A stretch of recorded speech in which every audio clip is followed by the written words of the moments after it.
Goeienaand my Boetie en Sissa, wees 'n groet in die wonderlike naam van Jesus op hierdie geseënde Dinsdag aand en dit is vir my so voorreg om hierdie dag saam met julle te kan afsluit in gebed. Vader, baie dankie dat ek die voorreg het om vir hierdie kosbare Boetie en Sissa van my te kan bid. Dankie vir 'n dag wat U in ons lewens toegevoeg het. Vader, vir alles wat ons kon doen, vir alles wat ons kon uitrig. Vader, dankie vir al die seëninge wat ons ontvang uit die hand van genade.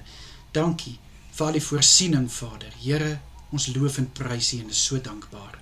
Vader, ek bid vir hierdie nag wat voorlê. Ek bid dat elke Boetie en Sissa aan die slaap sal kan raak sonder dat enige iets hulle nagrus steur. Ek bid, liewe Here, dat hulle goeie rus sal inkry, goed sal uitrus en môre verfris en versterk sal opstaan. Ek bid, liewe Here, dat geen stemme wat nie van U af is nie, enige effek sal hê op hulle slaap vanaand nie. Asseblief, Here.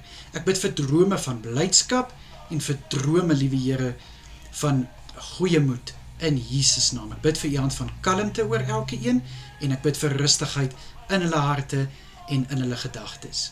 Here, sal U asseblief U hand van bewaking oor elke Boetie en Sissa hou vanaand wanneer hulle slaap.